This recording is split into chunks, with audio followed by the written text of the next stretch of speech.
የማንፈልጋቸውን ለውጦች ለመቋቋምና የምንፈልጋቸውን ለውጦች ደግሞ ለመከሰት እንግዲህ ብዙ ጊዜ የምናደርጋቸው ጥረቶች ከዚህ ጋር የሚገናኙ ናቸው። የማንፈልገውን ለውጥ መቋቋም እንፈልጋለን፣ የምንፈልገውን ደግሞ መፍጠር እንፈልጋለን። ሰው እንግዲህ የተለያዩ ለውጦችን በመፈለግና ለእነኛ ለውጦች የሚሆኑ ነገሮችን በማድረግ ነው የሚውለው የሚያድረው ብዙ እንቅስቃሴዎች የሚያደርገው።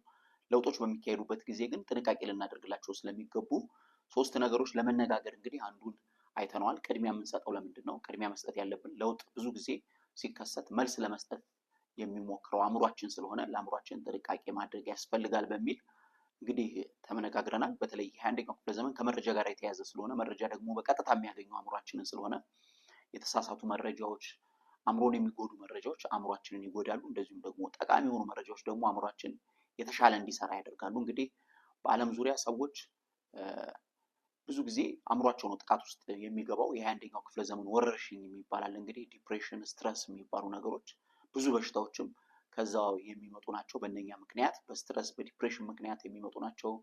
ኪሳራዎች፣ በስራ ውጤታማ ለመሆን እንደዚሁም ደግሞ ከሰዎች ጋር ባለን ግንኙነት መግባባት አለመቻል፣ ጦርነቶች፣ ብጥብጦች፣ ብዙ ነገሮች እንግዲህ አእምሮ ውስጥ ነው የሚፈበረኩት ማለት ነው። የመጀመሪያው ጦርነት የሚካሄደው እንግዲህ አእምሮ ውስጥ ነው።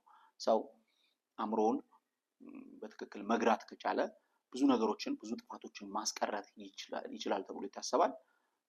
ዛሬ የምናያቸው ጦርነቶች የምናያቸው ብዙ ብጥብጦች፣ ችግሮች እንግዲህ መጀመሪያ ሀሳብ ነበሩ ማለት ነው። ሀሳብ ደግሞ አእምሯችን ውስጥ ያለ ነገር ነው። እንግዲህ በቀን ወደ 70,000 ሀሳብ ይመጣል በአንድ ሰው አእምሮ ውስጥ ይባላል። በአቬሬጅ 70,000 ሀሳብ።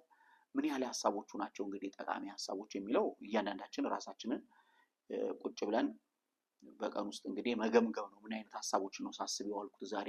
ጥሩ ሀሳቦች ናቸው ወይስ መጥፎ ናቸው? ምንድነው እየተካሄደ ያለው አእምሮዬ ውስጥ? እንግዲህ ኬላዎች አሉ አይደለ? ብዙ አገሮች እና ብዙ ከተማዎች ስትሄዱ ፍተሻ የሚካሄዱባቸው ኬላዎች አሉ እና መኪናው ወይም በዛ የሚያልፉ ሰዎች ምን እንደያዙ ይፈተሻሉ ማለት ነው። እንደዚሁ በአእምሯችን ውስጥ እንግዲህ እነዚህ 70,000 ሀሳቦች ሲያልፉ ምን አይነት ሀሳቦች ናቸው ብሎ መጠየቅ ራሳችንን ያስፈልጋል ማለት ነው። ምን አይነት ሀሳብ እያሰብኩ ነው? ወዴት እየሄድኩ ነው?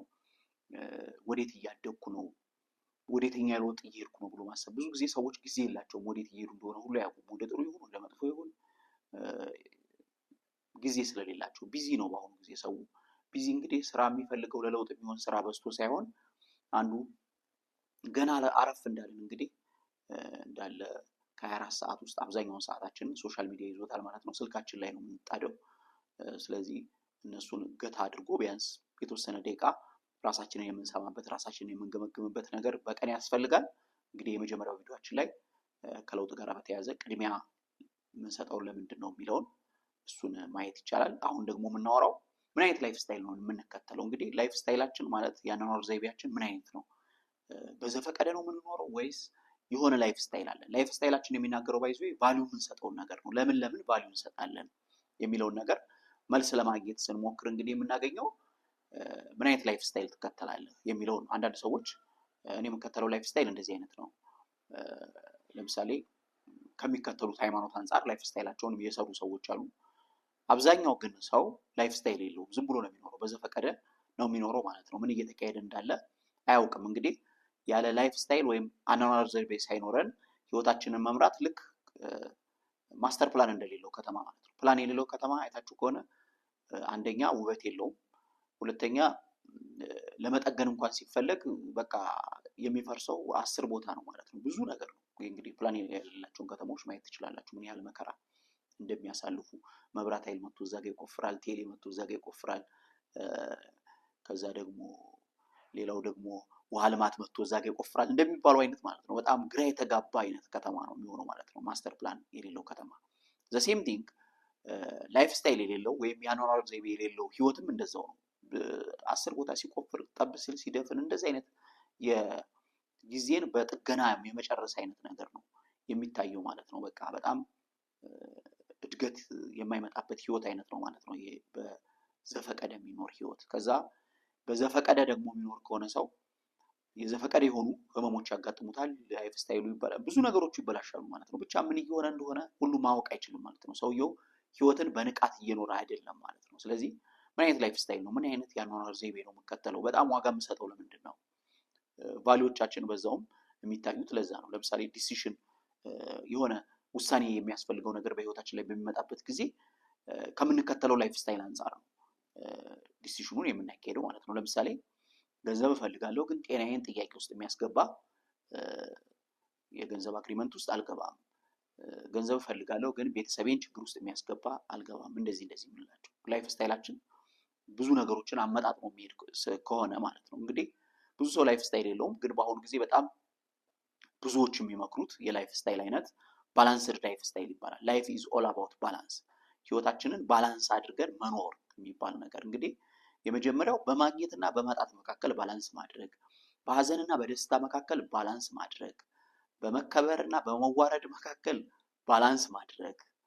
እነኚህ ነገሮች which is በጣም ሰዎች 24/7 ይሄ ቢኖረኝ የሚሏቸው የደስታ የስኬት የተለያዩ ነገሮችን የድል ምናምን የምንላቸው ከነሱ በተቃራኒ ካሉት ነገር ጋራም ባላንስ ማድረግ፣ ይሄ ባላንስድ ላይፍ ያስፈልጋል። ባላንስድ ላይፍ ሲኖር እንግዲህ ህይወታችን ደስተኛ ይሆናል ማለት ነው። ባይዘው ሁሉም ነገር ስኳር ቢሆን በዓለም ላይ ብዙ ሰዎች ችግር ውስጥ ይገባሉ ማለት ነው። ጣፋጭ ብቻ አይደለም ህይወት መራራ ነገሮችም አሉት፣ የሚያቃጥሉ ነገሮች አሉት። እንግዲህ ብዙ ጊዜ አይታችሁ ከሆነ የሆነ የሃፒታይት ችግር ሲያጋጥመን፣ ምግብ የመመገብ ችግር ሲያጋጥመን ብዙ ጊዜ ሃፒታይዘር የሚባሉት የሚያቃጥሉ ነገሮች ናቸው፣ የሆነ ስኳሮች አይደሉም ሃፒታይዘር የሚባሉት። ስለዚህ በህይወታችን ውስጥ እነኚህን ከፍታና ዝቅታን፣ ማግኘትና ማጣትን፣ ሀዘንና ደስታን ባላንስ አድርጎ መኖር የሚባል ነገር አስፈላጊ ነው። አንዳንድ ሰዎች ከመጠን በላይ ደስታን ሲያነፈንፉ ችግር ውስጥ ይገባሉ ማለት ነው። ከመጠን በላይ ሀዘን ውስጥ መግባት ራሱ ሁለቱም አንድ አይነት ነው፣ ባላንስ ካልተደረገ ማለት ነው። እንግዲህ በብዙ ሱቆች የምናያቸው ነገሮች አሉ። አሁን እንኳን ሌላ አይነት ሚዛኖች እየመጡ ነው፣ ግን ቢም የሚባል ባላንስ አለ። እንደዚህ ሁለቱ ልክ ባላንስ ሲያደርግ ነው። አሁን 1 ኪሎ ሞልቷል፣ 2 ኪሎ ሞልቷል ምናምን፣ አንዱ ሳይድ ላይ ግራም ይቀመጣል፣ አንዱ ሳይድ ላይ ደግሞ እኛ የምንገዛው ነገር ይቀመጣል። ከዛ ልክ እንደዚህ ሲሆን በቃ ያ ነገር ባላንስ አድርጓል፣ ሰው ውሰድ 1 ኪሎ ነው 2 ኪሎ ነው ምናምን እንባላለን ማለት ነው። ህይወትም እንደዛ ነው መሆን ያለበት። ስለዚህ የባላንስድ ላይፍ ስታይል መከተል ያስፈልጋል ማለት ነው። በምን መካከል ነው ግን ባላንስ የምናደርገው ሲባል እንግዲህ እኛ ወደ 12 ዓመት የሰራንበት የላይፍ ስታይል ክሬት አድርገናል። ዘ 5 ጌትስ ላይፍ ስታይል ይባላል። ልክ ህይወት ፕላን እንዳለው ከተማ ነው። አይታችሁ ከሆነ ፕላን ያላቸው ከተማዎች በሮች አሏቸው ማለት ነው። የእንትን በር ምናምን የሚባሉ በጥንት ጊዜ እንደውም ብዙ ከተማዎች የተለያየ ሰው ከጾታው ከስራ ድርሻው አንጻር እንደዚሁም ከኢኮኖሚ ስታተሱ አንጻር የሚገባባቸው በሮች ነበሩ። እንግዲህ ወደ ሩቅ ምስራቅ መሄድ ትችላላችሁ። እኛ ሀገር ደግሞ ጀጎል የሚባለው ሀረር ውስጥ ያለው 5 በሮች ያሉት ከተማ ደግሞ ማስታወስ ትችላላችሁ። የጥንት ከተሞች ሲሰሩ በመጀመሪያ ቅጥራቸው ይሰራል ዙሪያውን፣ ከዛ በር ይቀመጥላቸዋል ማለት ነው። ስለዚህ 5 ጌትስ እኛ ከበር ጋር ነው ያገናኘነው። ህይወት እንደ ከተማ እኛም ደግሞ ጠንከር ማለት አለብን የሚል አይነት ነገር ነው። 5 ጌትስ የሚባለው እንግዲህ 5 በሮች ነው ያሉት ማለት ነው። አንደኛው በር ጤናችን ነው፣ በጣም አስፈላጊ ነው ጤና። ሁለተኛው በር ኢኮኖሚያችን ነው። ሶስተኛው ከሰዎች ጋር ያለን ግንኙነት፣ ቤተሰብም ልጅ አስተዳደግም መሪነትም እዛ ሶስተኛው ላይ ይገባል፣ ከሰዎች ጋር ያለን ግንኙነት። አራተኛው የደስታ ሚስጥር እንለዋለን ወይም ሌሎችን ማገዝ እንለዋለን። አምስተኛ ደግሞ መንፈሳዊነትና ባህሪ። እነኚህን 5 ነገሮች አመጣጥነን መኖር መቻል አለብን። በእነኚህ 5 ነገሮች ዙሪያ ሚዛናዊ መሆን መቻል አለብን። ገንዘብ ብቻ ከሆነ የምናሳድደው ሌላ ቀን ጤናችን፣ የቤተሰብ ህይወታችን፣ የተለያዩ ነገሮቻችን፣ መንፈሳዊ ህይወታችንም ሳይቀር ተበላሽቶ ልናገኘው እንችላለን ማለት ነው። አንዳንድ ሰዎች ገንዘብ ላይ ብቻ ነው የሚያተኩሩት፣ ስለዚህ ገንዘብ ብቻ ነው ያላቸው ማለት ነው። እና አንድ ባለሙያ ምን ይላል? ይሄ ሰው በጣም ድሃ ነው፣ ገንዘብ ብቻ ነው ያለው ይላል ማለት ነው። አሁን ህይወትን ስኬትን እየለካን ያለ ነው ኢንተርምስ ኦፍ መኒ ነው፣ ግን ህይወት ገንዘብ ብቻ ነው ወይ? አንዳንዴ እኮ ያለንን ገንዘብ ሁሉ አውጥተን የማንመልሰው ጤና አለ። ያለንን ገንዘብ ሁሉ አውጥተን የማንመልሳቸው ግንኙነቶች አሉ፣ ከሰዎች ጋር ያለን ግንኙነት። ያለንን ገንዘብ ሁሉ አውጥተን የማናገኛቸው ደስታዎች፣ እንደዚሁም ያለንን ገንዘብ ሁሉ አውጥተን የማናገኛቸው መንፈሳዊ ህይወቶች አሉ ማለት ነው። ስለዚህ ህይወት ገንዘብ ብቻ አይደለም። ብዙ ጊዜ እንግዲህ በእኔ ቪዲዮዎች ውስጥ ገንዘብን ከሌላ ነገር ጋር በማነጻጸር ቪዲዮዎች የምሰራው ለምንድን ነው? ሰዎች በአሁኑ ጊዜ ገንዘብ ላይ ብቻ ያተኮረ ህይወት ነው እየተከተሉ ያሉት ማለት ነው። በቃ ከገንዘብ ጋር ብቻ፣ ገንዘብ ካለ ሁሉ ነገር እሰራለሁ ብሎ ያስባሉ። ገንዘብ አንዱ ነገር ነው እንጂ ሁሉም ነገር አይደለም። ስለዚህ እነኝህን 5 ነገሮች ማመጣጠን፣ ጤናችንን፣ ኢኮኖሚያችንን፣ ከሰዎች ጋር ያለን ግንኙነት which is ቤተሰብ፣ ልጆቻችን፣ ብዙ ነገሮች እዛ ውስጥ ይካተታሉ። ሌላው የደስታ ሚስጥር ወይም ሌሎችን ማገዝ፣ አምስተኛው ደግሞ መንፈሳዊነት እና ባህሪ። እነኝህን 5 ነገሮች አመጣጥነን መኖር ነው በአሁኑ ጊዜ እንደ ትክክለኛ ላይፍ ስታይል የሚታየው ማለት ነው። ምን አይነት ላይፍ ስታይል ነው ያላችሁ? እስኪ ራሳችሁን ቁጭ ብላችሁ ምን አይነት ላይፍ ስታይል ነው ያለኝ? በቃ ይሄ ገንዘብ ተኮር ብቻ የሆነ ላይፍ ስታይል ነው ያለኝ? ዋናው ጤና የሚባል ላይፍ ስታይል ነው ያለኝ? ዋናው ቤተሰብ ነው የሚል ላይፍ ስታይል ነው? ዋናው መንፈሳዊነት ነው ወይስ አምስቱንም ማመጣጠኝ ነው እየኖርኩ ያለሁት የሚለውን ጥያቄ እንግዲህ ራሳችንን መጠየቅ ያስፈልጋል። በአሁኑ ጊዜ እኛ ባላንስ ካላደረግን ባላንስ የሚያደርግልን ሰው የለም ማለት ነው። ስለዚህ ባላንስ በጣም በህይወት ውስጥ አስፈላጊ ነው። አንድ ጊዜ ምንድነው የምሰራው ብሎ ጠየቀኝ አንድ የውጭ ዜጋ። የምሰራው እንደዚህ ነው እና 5 ኪድስ የሚባል ላይፍ ስታይል ክሬት አድርጌያለሁ ምናምን ስለው ምን ማለት ነው ምናምን አለኝ። 5 ኪድስ ላይፍ ስታይል ማለት ህይወትን በባላንስ መኖር፣ ላይፍ ኢዝ ኦል አባውት ባላንስ ብዬ ነገርኩት ማለት ነው። እንግዲህ ሰው ሁሉ ህይወቱን ባላንስ ካደረገማ አንተ ስራ ታጣለህ። ምክንያቱም የብዙዎቻችን ችግር ኦልሞስት ሁሉም ሰው ችግር ባላንስ ነው። ህይወትን ባላንስ አድርገን መኖር ያስፈልጋል። አንዱን በጣም ከመጠን በላይ ያሳድገን ሌላው ግን ምንም ኮስሶ ወይም ምንም ነገር ኢንቨስት ሳናደርግበት መሆን መቻል የለበትም። ለጤናችን ጊዜ መስጠት አለብን። እንግዲህ በእኛ በ5 ኪድስ ውስጥ እያንዳንዱ ቀን ከእያንዳንዱ ነገር ጋር ይገናኛል ማለት ነው። ለምሳሌ የጤና ቀን የሚባል አለን፣ የኢኮኖሚ ቀን፣ የቤተሰብ ቀን፣ ሌሎችን የማገዝ ቀን፣ እንደዚሁም የመንፈሳዊነትና የባህሪ ቀን የሚባሉ ነገሮች አሉ ማለት ነው። እነኚህን በምንሰራበት ጊዜ ምንም አንሰራ ማለት አይደለም፣ ግን አትሊስት የተወሰኑ ጊዜያት ወስደን በዛን ቀን ውስጥ ቀን ስለመደብንለት እናስታውሰዋለን ማለት ነው። በዛን ጊዜ የሆነ ነገር ለማድረግ እንሞክራለን ማለት ነው። የት ነኝ ያለሁት? ጤና የት ነው ያለው? ኢኮኖሚ የት ነው ያለው?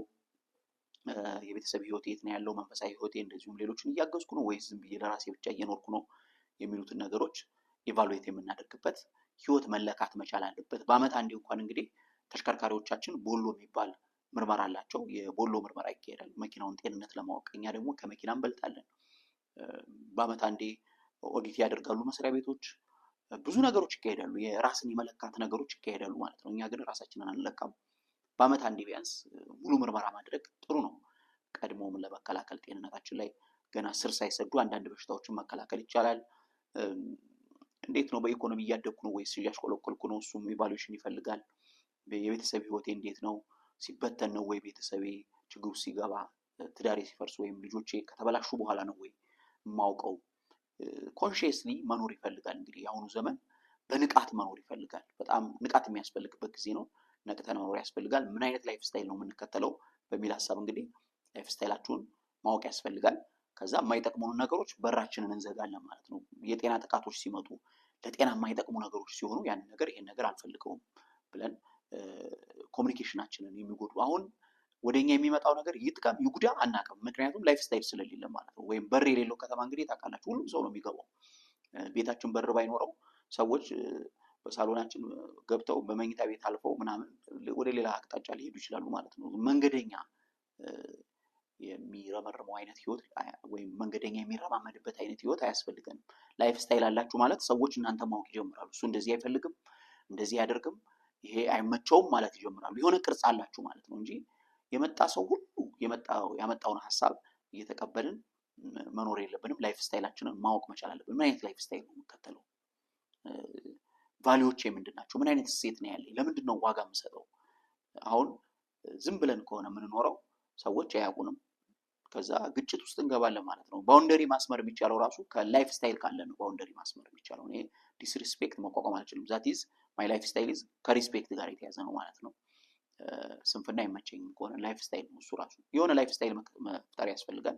እንግዲህ ላይፍ ስታይል ማለት ያኗኗር ዘይቤ ማለት ነው። እንዴት ነው እየኖርን ያለው? እንዴት እንኑር ሲባል በሚዛናዊነት እና አምስቱን ነገሮች ሚዛናዊ በማድረግ እና በንቃት መኖር ያስፈልገናል።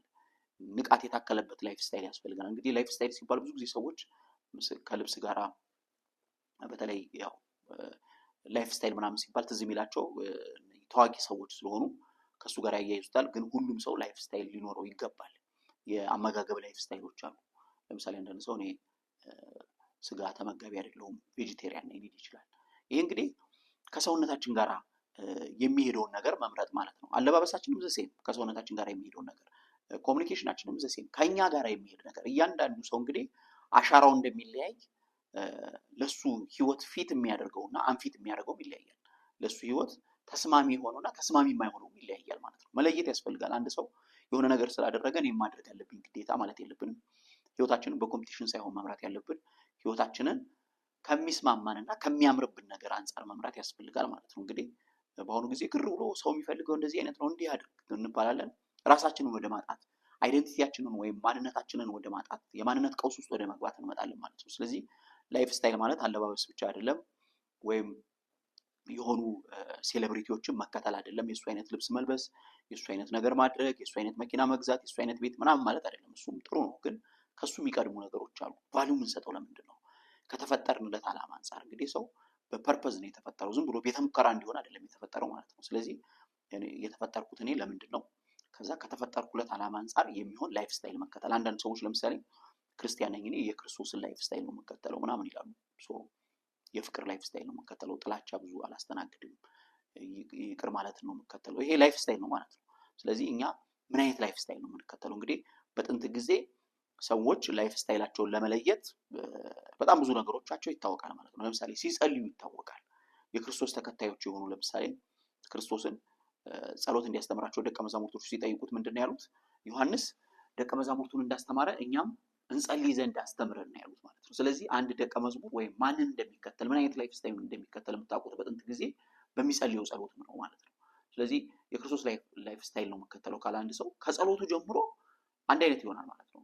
እንግዲህ መምህሩን የሚመስል ህይወት መከተል ይጀምራል ማለት ነው። እንግዲህ ተማሪው ወይም ተከታዩ ማለት ነው። ስለዚህ ላይፍ ስታይላችንን መለየት ያስፈልጋል። በጥንት ጊዜ እንግዲህ እንደዚህ ነበር የሚሰራው። አሁን ደግሞ አስበን እንግዲህ ከእምነቱም ከሳይንሱም አካተን ላይፍ ስታይላችንን ክሬት ማድረግ አለብን። ስለምትከታተሉ እናመሰግናለን። መልካም ጊዜ ይሁንላችሁ።